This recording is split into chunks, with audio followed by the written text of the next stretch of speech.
In the quiet of the morning, Akahito stood in the bathroom, eyeing the box of blonde hair dye and bleach like it was a memory from another life. He was about to go through with it, revive the old look, maybe recapture a little of his wild youth. But then paused, chuckled to himself. With a sigh, he set the dye down, ready to embrace his salt and pepper dignity. Right then, Tokie poked her head in, wide-eyed. Her eyes darted from the dye to Akahito's hands, and with an excited squeal, she begged him to do her hair instead. How could he say no? Soon, the bathroom smelled of bleach and giggles, and by the end of it, Tokie stood proudly in the mirror, absolutely glowing with her new blonde hair. Akahito grinned beside her, towel in hand, secretly relieved that she was the one to pull it off now. But the calm was broken by a sudden gasp from Miyu. Her water had broken. She grabbed the hospital bag already prepped, while Akahito spun in a panic like a top with no sense of direction. Despite forgetting his shoes twice and nearly bringing a bag of laundry, they somehow made it to the hospital, hearts racing and hands clutching tightly.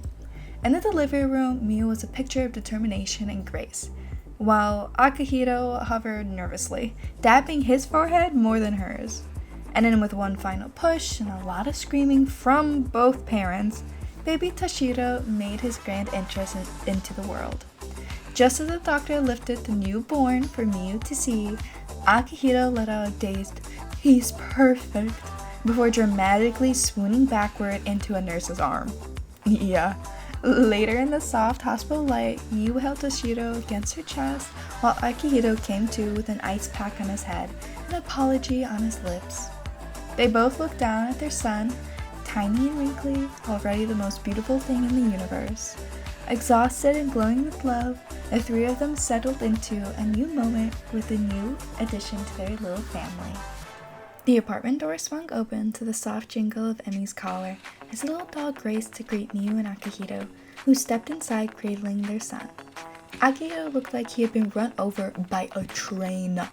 Hair tousled, shirt button wrong, and still recovering from fainting.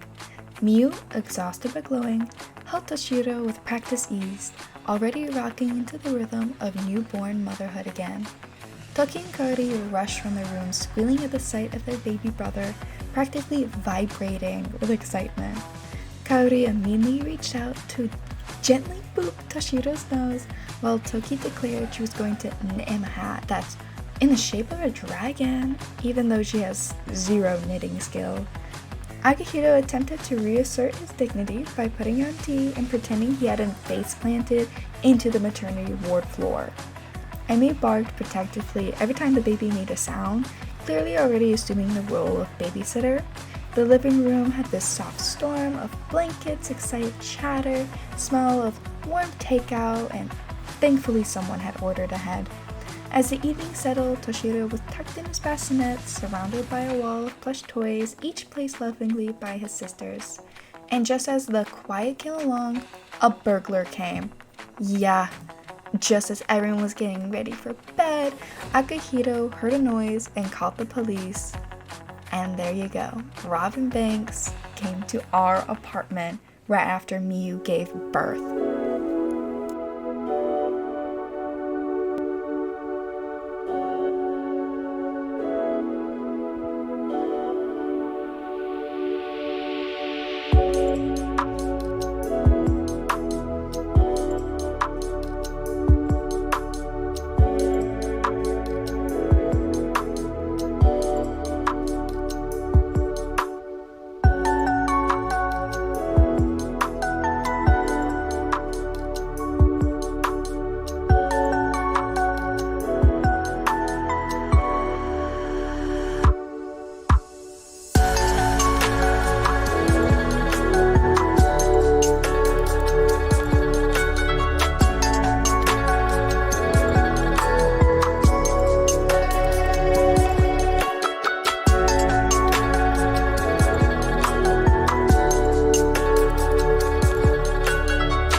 hope you guys liked that wedding montage. I was gonna do the normal speed through like we do here, but I was so fed up with this wedding. I love doing weddings, like you know me, I love doing family gameplay, I love making up all this story and talking about things, but it was just so annoying. I couldn't get them to do what I wanted, and I think I did it too late, so then everyone was like so tired and I kept on having to cheat, and then I thought, well, the cinematic would look better rather than just showing through my struggle. But anyways, Toshiro aged up to an infant and he has the sunny tray, and we're gonna go ahead and follow Tokie today. Tokie strutted into school with half a granola bar in one hand. She high-fived 3 classmates before the first bell and dropped a dramatic wink at her favorite janitor. In the hall, she was a walking whirlwind of charm, jokes, and unfiltered opinions. Her reputation as goofball and admired icon firmly cemented. Teachers braced themselves. Tokie in the classroom was a mix of brilliance and banana peels, most likely, that she brought somehow in her backpack. The school's career day buzzed through an intercom, and Tokie groaned audibly before being herded into the auditorium. The presentations rolled on. Engineers, scientists, chefs, detectives, astronauts. Tokie slouched further into her seat with every new speaker. None of it clicked. She doodled little hearts and daggers on her worksheet and tried to imagine what Sonki would find more impressive. Her running a 5-star kitchen, or laughing maniacally atop a skyscraper as a criminal genius with an army of robot raccoons. By the end of the day, Tokie had learned exactly 2 things. 1, she was definitely not working in a cubicle. And 2, she needed to ask Sonki his favorite color before deciding on her lifelong aesthetic. She skipped the final bell by dancing her way into the hallway, her backpack half zipped and her phone full of new playlist ideas. The sun was golden over Maishuna Meadows as Tokie and Kaori claimed their favorite bench. Snacks in hand and backpacks flung dramatically to the side, Kaori brought her sketchbook and began doodling, while Tokie began narrating made-up stories about couples passing by. That one's clearly on the second date, and she's pretending to like jazz. Kaori giggled, pretending not to listen, but continued to add music notes to her little sketchbook. They meandered through the flower garden next, laughing about school life and how Tokie still hadn't returned the library book she accidentally borrowed last semester. And with that, the twins had a wonderful hangout after school.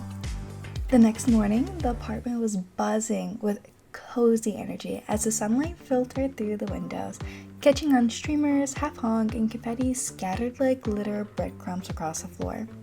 Mia was in the kitchen with Kaori, carefully icing Sota's lemon birthday cake while trying to keep Emmy from stealing crumbs off the floor.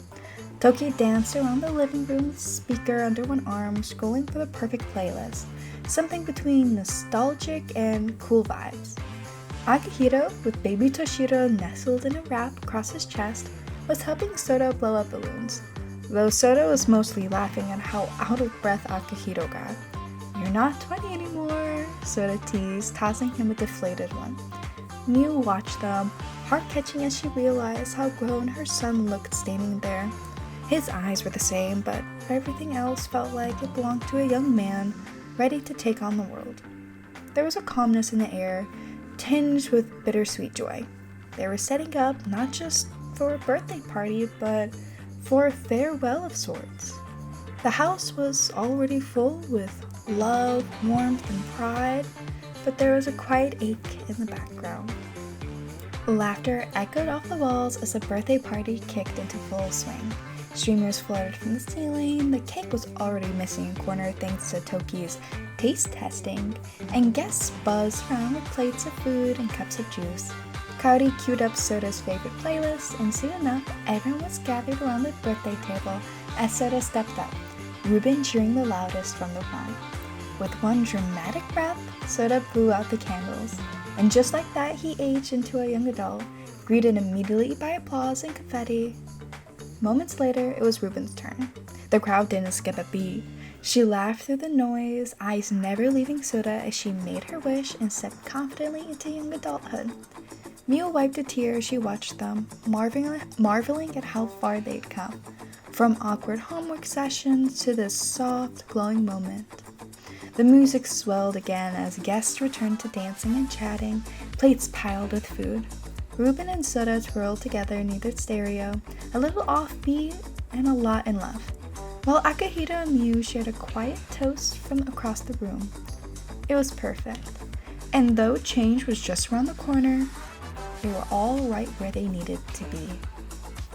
Alright, I hope you guys enjoyed this episode. Next one, we're not gonna have baby Sota anymore. He's gonna be all moved out with Ruben. But I hope you guys liked it. Stay safe, stay cozy. Okay, bye!